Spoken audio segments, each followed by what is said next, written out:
नमस्कार दोस्तों, आज एक सामान्य जानकारी मैं आप लोगों के साथ साझा कर रहा हूँ कि अक्सर मैंने कोर्ट्स में या फिर आम डिस्कशन में भी पुलिस वालों को बात करते हुए सुना है कि जो एक्यूज़ को बाउंड डाउन करते हैं, एक्यूज़ को पाबंद करते हैं किसी केस में अरेस्ट कर बेल देने के बजाय, अरेस्ट कर जुडिशियल कस्टडी में भेजने के बजाय जो पाबंद किया जाता है उसमें अमूमन सेक्शन 41A CRPC का हवाला देते हुए सुनाई पड़ते हैं, जो कि BNSS में धारा 35 सबसेक्शन 3 हो गई है। जबकि CRPC की सेक्शन 41A और BNSS की धारा 35 सबसेक्शन 3 में कोई भी बाउंड डाउन करने का, पाबंद करने का प्रावधान नहीं है।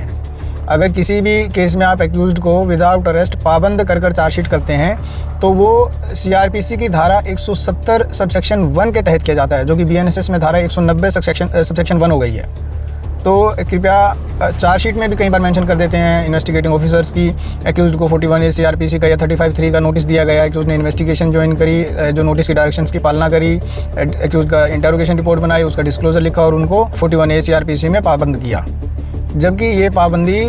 ये बाउंड डाउन, ये bound for appearance under section 170 subsection 1 of CRPC होता है। ये सिर्फ आपकी जानकारी के लिए मैं आपको बता रहा हूँ। However it is not of much relevance, लेकिन जानकारी इतनी होनी चाहिए कि हमने अगर किसी एक्यूज को चार्जशीट किया है विदाउट अरेस्ट और बाउंड डाउन किया है तो वो किस धारा में बाउंड डाउन हम कर रहे हैं। जनरली जो पाबंदी नामा पुलिस प्रैक्टिस में इस्तेमाल किया जाता है उसमें सेक्शन का जिक्र नहीं होता, तो मैं आपको बताना चाह रहा था। धन्यवाद, नमस्कार।